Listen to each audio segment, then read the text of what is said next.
My birthday prank backfired. It ended our relationship forever. Hi Reddit, I'm Jess, and this is my first time posting here. I'm shaking as I type this because my life has completely unraveled, and I don't know how to piece it back together. The cursor blinks on my screen like a metronome counting down the seconds of my sanity. I need advice, perspective, anything, because right now, I feel like I've lost everything. My boyfriend of 6 years, Mark, is gone, and it's all because of a stupid prank I pulled on my birthday. I thought it would be funny, a harmless little jab to shake things up. But it backfired in a way I never saw coming, and now I'm drowning in regret that feels as vast and endless as the ocean. Mark and I were solid, or at least I thought we were. We met during our senior year of college at a mutual friend's Halloween party. He was dressed as Clark Kent, just a button-up shirt with the Superman logo peeking through, and those thick-rimmed glasses that somehow made his green eyes stand out even more. I was a half-hearted zombie cheerleader, already 3 drinks in. He approached me with this quiet confidence, handed me a bottle of water, and said I might need it later. He was right, I did. That was Mark, always anticipating needs before they arose, always one step ahead in the thoughtfulness department. He's always been the calm one, the guy who keeps his cool no matter what. Steady, reliable, the kind of person who makes you feel safe. When my car broke down at 2 a.m. in the pouring rain, he showed up with an umbrella, a thermos of hot chocolate, and 0 complaints. When I got passed over for that promotion I'd been eyeing for months, he listened to me rant for hours, then quietly presented a handwritten list of all the reasons I was incredible at my job. I loved that about him, that unwavering steadiness, but over time, I started feeling restless. Our relationship was comfortable, predictable, and maybe a little too routine. We'd settled into this quiet rhythm: work, Netflix, takeout, repeat. And while it wasn't bad, I couldn't shake the feeling that something was missing. I wanted a spark, a jolt, something to remind me why we were together. Every day blended into the next. Weekdays were a blur of alarm clocks, quick goodbye kisses, and texts about who would pick up dinner. Weekends were movie marathons on our gray sectional couch that still had a mysterious stain from when we first moved in together 3 years ago. We'd talk about traveling, Japan in the spring, maybe a road trip down the California coast. But we never booked tickets, never set dates. It was always someday, and when we have more money, and after this project at work. Life was happening in the future tense, and the present felt like a waiting room. It wasn't like I didn't love Mark. I did. He was sweet, thoughtful, always there when I needed him. He remembered every anniversary, not just of our first date, but of silly little milestones like the first time I made him spaghetti, which was a disaster. I burned the garlic bread and oversalted the pasta, but he ate every bite and asked for seconds. He kept a small notebook in his nightstand where he jotted down things I mentioned wanting, just so he could surprise me with them months later. But 6 years is a long time, and I guess I started wondering if this was all there was. I didn't say anything to him about it. Looking back, I should have, but instead, I let that restlessness fester. It built up quietly, like pressure in a bottle, and I didn't realize how much it was affecting me until it exploded on my 29th birthday. That's where things started going wrong, so terribly, irreversibly wrong. I need to go back a bit to explain how I ended up here. About 6 months ago, I started a new job at a marketing firm. That's where I met Ryan. He was everything Mark wasn't: impulsive, bold, and constantly pushing boundaries. Where Mark would carefully consider all angles before making a decision, Ryan would dive in head first and figure things out along the way. Our friendship started innocently enough. We were assigned to the same project, and I admired his creativity and confidence. He made work exciting in a way it hadn't been before. He noticed things about me that I thought had gone unnoticed: the way I'd tap my pen when I was thinking, how I always twisted my hair when I was stressed. Small things that made me feel seen. The first time our relationship crossed a line was after a late meeting. We'd been working on a pitch, riding the high of creative energy, and when everyone else left, we stayed behind. One moment we were laughing about something trivial, and the next he was standing too close, looking at me in a way that made my heart race. I should have stepped back. I should have remembered Mark, remembered the 7 years we'd built together, but I didn't. It was just a kiss, I told myself afterward. A moment of weakness. It wouldn't happen again. But it did happen again, and again. Secret meetings in empty conference rooms, text messages we both knew we should delete, lingering touches that felt electric. I told myself it wasn't really cheating because we never went all the way, never spent the night together. I was living in denial, creating arbitrary lines I wouldn't cross while trampling over the most important boundary of all, loyalty to Mark. With Ryan, I felt alive in a way I hadn't in years. He made decisions without hesitation, planned spontaneous lunch dates, sent flowers to my desk just because. All the little things I wished Mark would do. I started comparing them constantly, focusing on everything Mark wasn't rather than everything he was. The weeks leading up to my birthday were filled with subtle hints from Mark that he was planning something special. He'd close laptop tabs when I walked into the room, take mysterious phone calls on the balcony, and ask oddly specific questions about my schedule. I allowed myself to get excited, to imagine him whisking me away for a weekend trip, or maybe even proposing.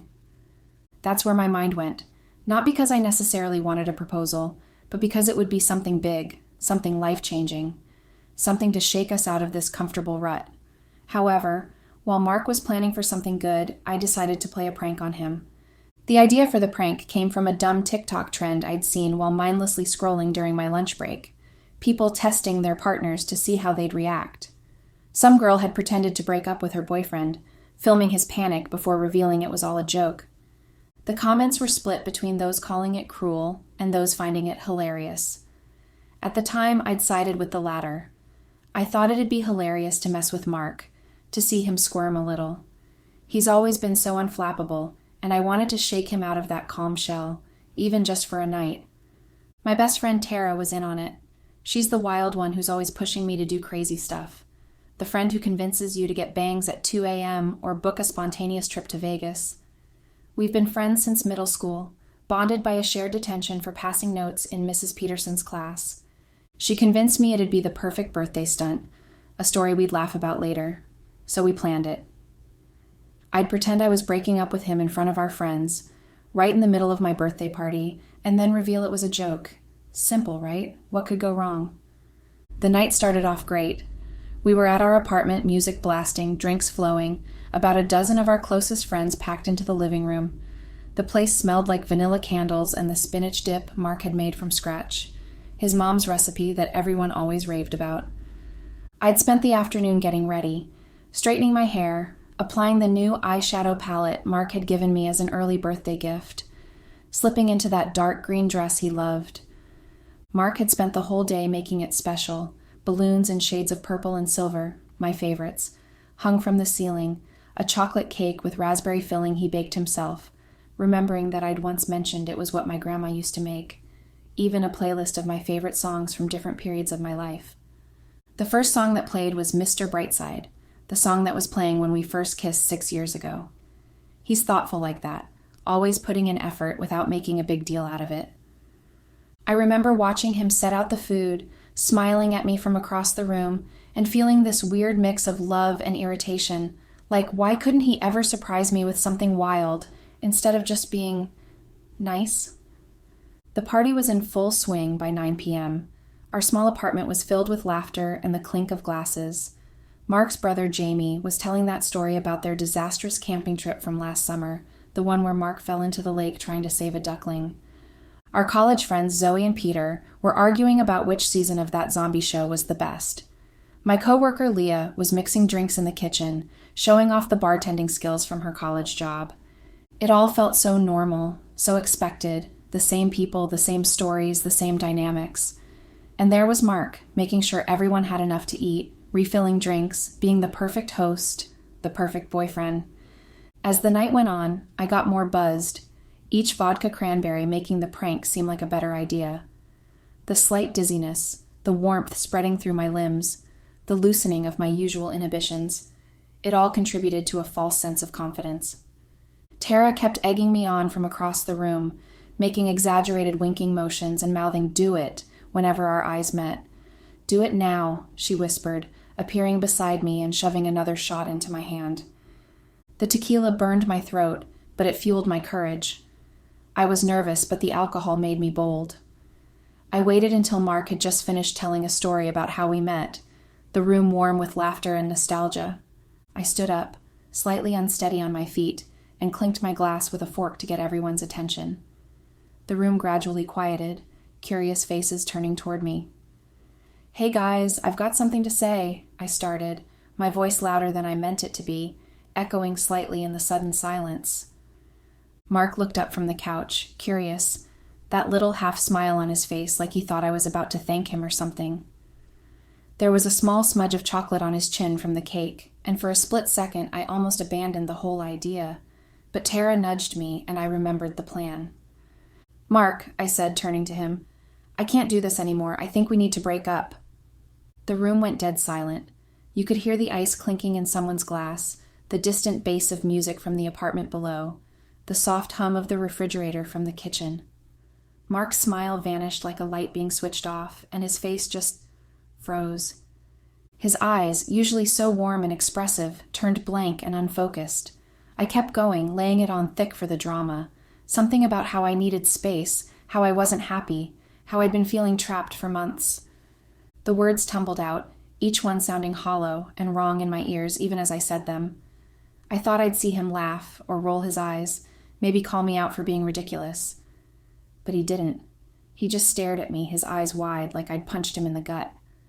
I expected him to say something, anything, but he didn't. The silence stretched on, uncomfortable and heavy. I noticed Jamie straighten up, confusion and anger flashing across his face. Zoe's mouth was hanging open slightly, while Peter studied his shoes intently. Tara nudged me, giggling under her breath, and I forced a grin. "Kidding!" I shouted, throwing my arms up, trying to break the tension. "It's a prank! Happy birthday to me, right?" I laughed, a high, nervous sound that seemed to bounce off the walls. I waited for everyone else to join in, to release the collective breath they'd been holding. A few people chuckled awkwardly, relief mingling with discomfort, but the vibe was off. Way off. Like a record scratch in the middle of a song. Mark didn't laugh. He didn't even move at first. He just kept looking at me, his expression shifting from shock to something else, something cold and distant that I'd never seen before. His jaw tightened, a muscle twitching in his cheek, and then he stood up, the motion stiff and deliberate. He grabbed his jacket from the back of the couch, slipped it on with methodical precision, and walked toward the door. His movements were mechanical, like someone operating his body from a distance. I thought he was playing along at first, doing some dramatic exit for effect. I even called after him, "Oh, come on, don't be like that." The words sounded petulant and childish even to my own ears. But he didn't turn back. He didn't say a single word. The door slammed behind him with such finality that it made me flinch. The party just stopped. The music kept playing, some upbeat pop song that suddenly felt totally wrong for the moment, but the energy had been sucked out of the room. Everyone stared at me, expressions ranging from confusion to outright disapproval. Jamie muttered, "What the fuck, Jess?" before grabbing his coat and heading out, presumably to find his brother.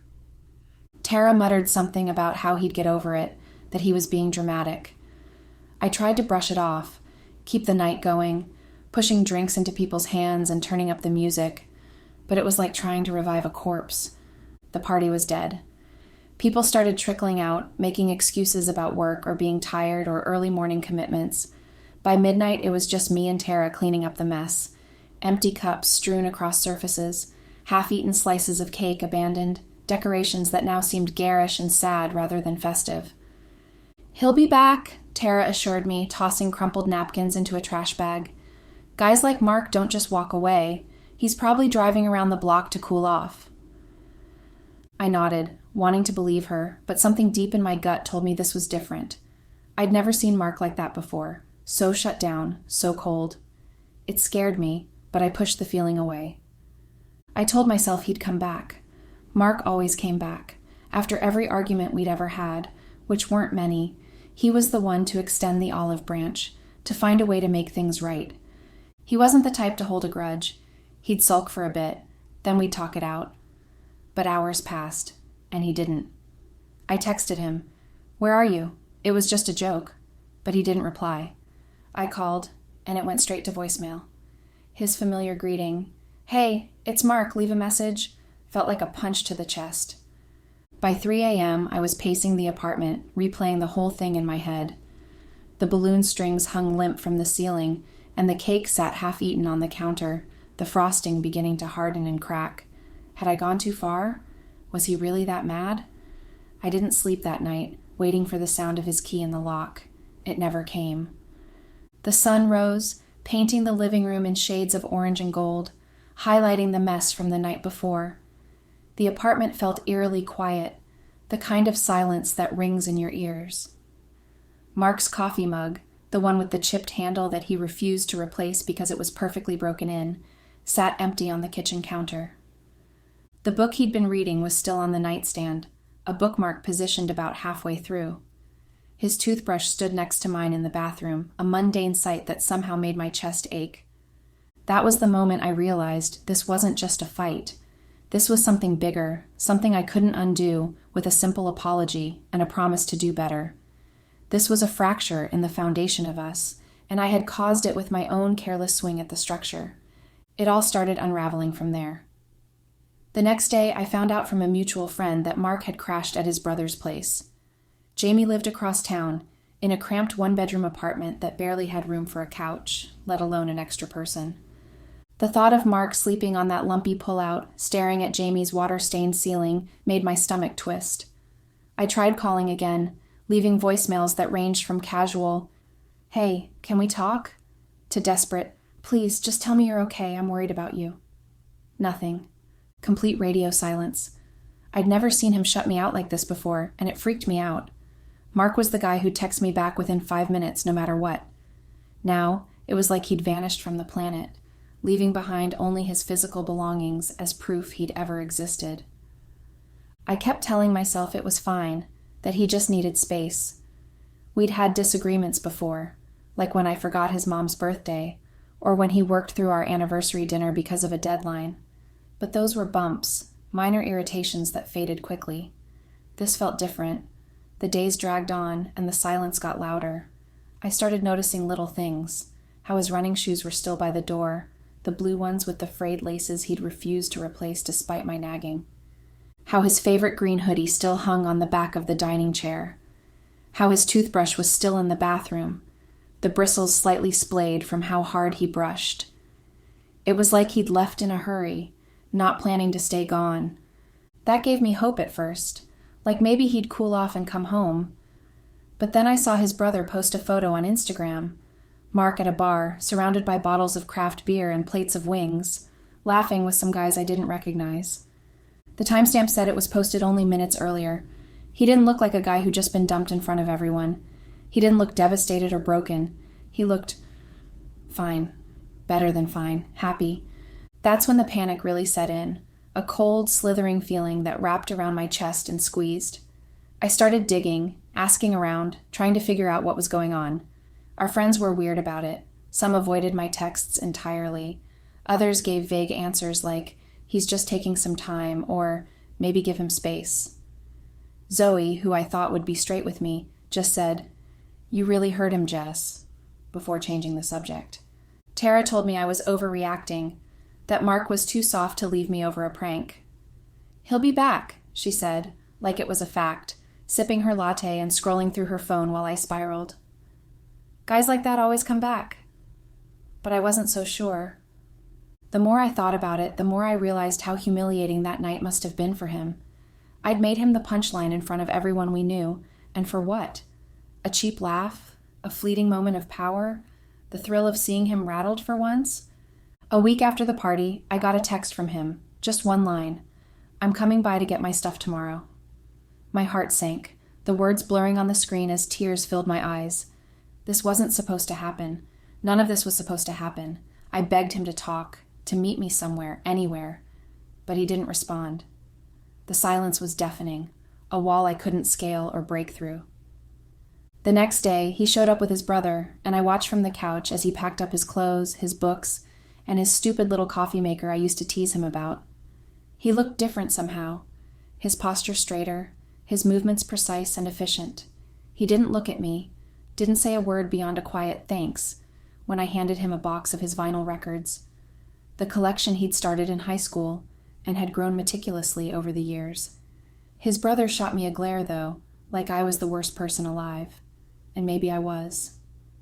When he left, I broke down. I didn't think it had hit me that hard, but seeing him walk out with everything he owned made it real. 6 years gone because of one dumb night. I kept replaying his face from the party, the shock, the hurt, the way he just shut down. I'd wanted to shake him up, but I didn't expect him to take it so literally, to just leave, to pack up his life and walk away without a backward glance. The empty spaces he left behind were everywhere, gaps on the bookshelf, empty hangers in the closet, the blank spot on the wall where his framed concert poster used to hang. It was like living with a ghost, the negative space more present than anything solid. The days after that were a blur.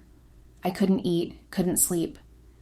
The appetite I'd always taken for granted vanished, leaving me picking at food without tasting it. Sleep came in fitful bursts, interrupted by dreams of Mark walking away over and over, never looking back. I'd wake up reaching for him, only to find his side of the bed cold and untouched. The apartment felt like a ghost town. Every corner had some memory of us. The couch where we'd binge shows until 2 a.m., his arm around me, my head on his chest. The kitchen where he'd cook breakfast on Sundays, singing off-key to whatever playlist he'd curated that week.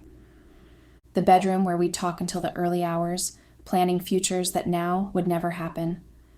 I kept waiting for him to call, to say he'd overreacted, but he didn't. Instead, I started hearing things through the grapevine. Mark was different now, going out more, hitting the gym, even picking up new hobbies like rock climbing. Rock climbing. The guy who used to hate heights, who'd get queasy on the second floor of the mall, was out scaling walls, and I was stuck here, drowning in takeout containers and self-pity. I tried to keep it together, pulling myself through the motions of life, showering, going to work, responding to texts, but the guilt was eating me alive. I'd humiliated him, sure, but it wasn't just that. I'd been restless for months, maybe years, and instead of talking to him, instead of being honest about my feelings and fears, I'd let it build up until it exploded in the worst way possible. I started wondering if the prank wasn't just a prank. Maybe it was me testing him, pushing him to see if he'd fight for us. And when he didn't, when he walked away instead, it broke something in me I didn't know could break. That's when Tara dropped a bomb on me. We were grabbing coffee at our usual spot, the little cafe around the corner with the uncomfortable wooden chairs and the best almond croissants in the city. I was mid-sip when she casually mentioned she'd seen Mark out with someone, a girl. The coffee scalded my throat as I choked on it.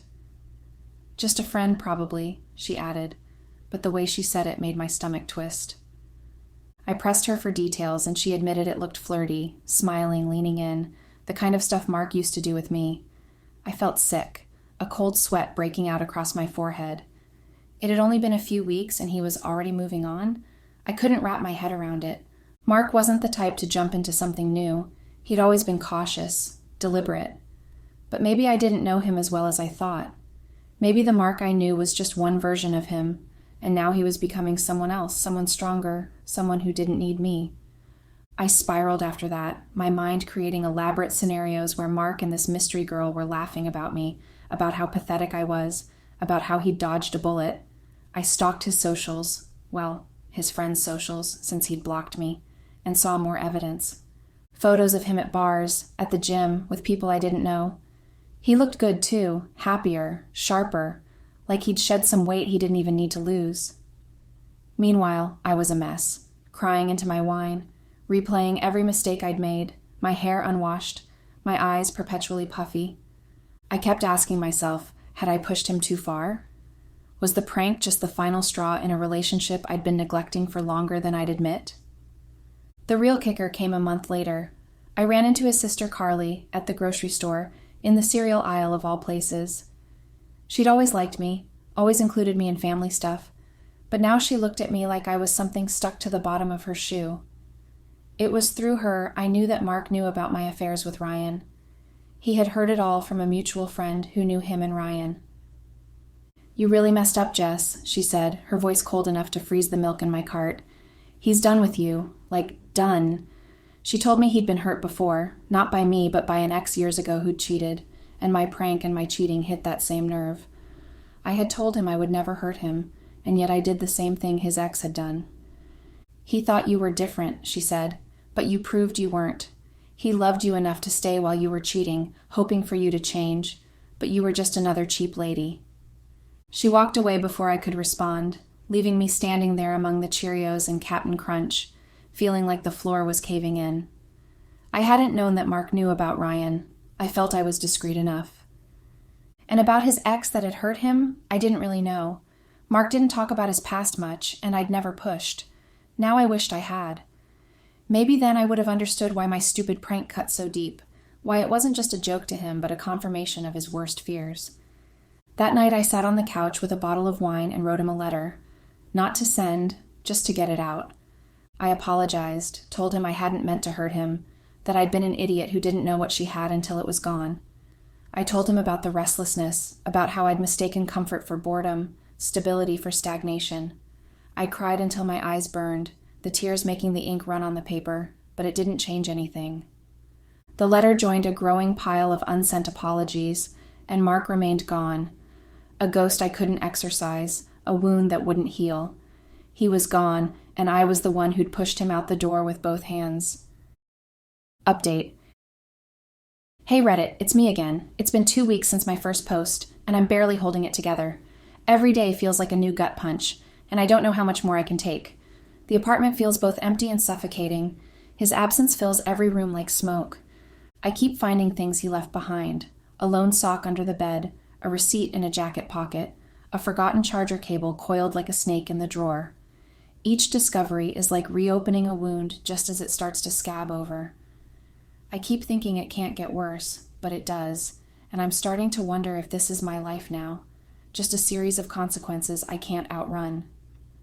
Mark's moved on, and I mean really moved on. I found out through a friend that he's dating someone new, officially. Her name's Emily, and apparently she's a coworker he'd known for a while. I couldn't stop myself. I looked her up online, scrolling through her public photos until my eyes ached from the blue light of my screen. She's pretty, outdoorsy, the kind of girl who posts hiking pics and inspirational quotes about living your best life and embracing the journey.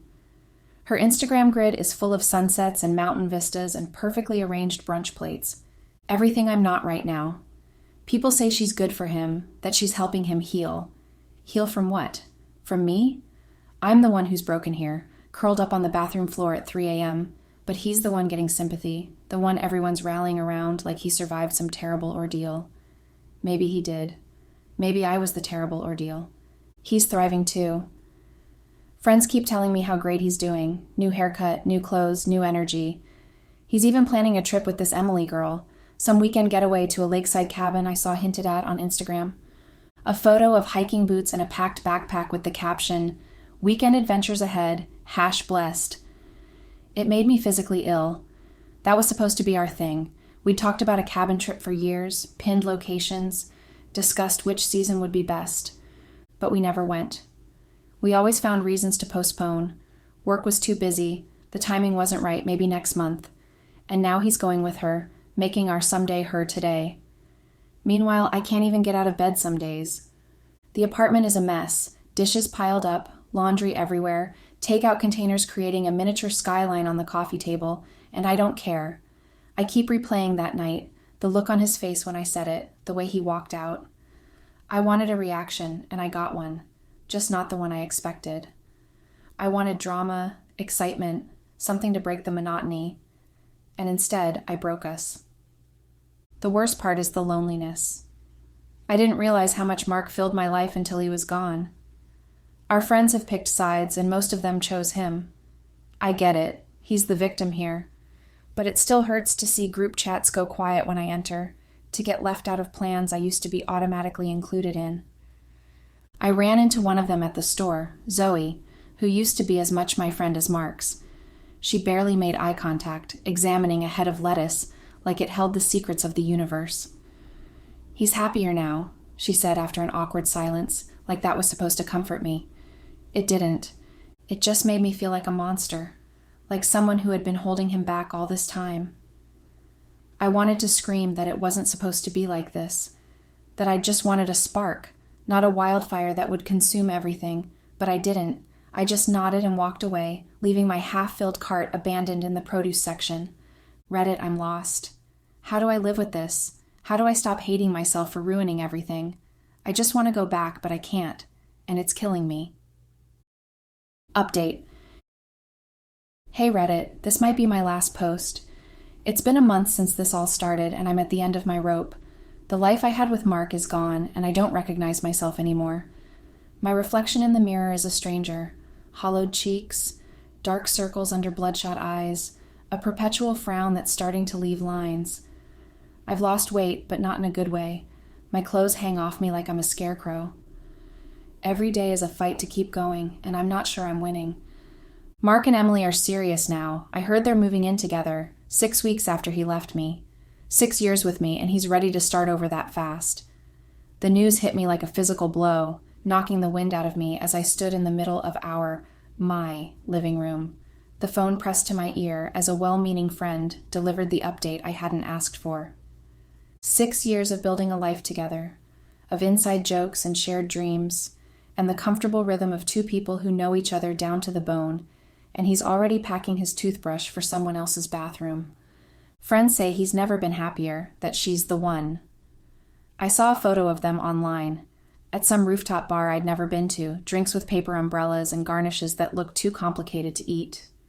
He's smiling, really smiling, in a way I hadn't seen in years.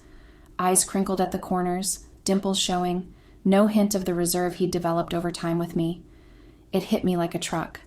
I'd spent so long wanting more from him, and now someone else is getting it. I can't stop crying over it, even though I know I don't deserve to. Even though I know this is entirely my fault. I've lost more than just him.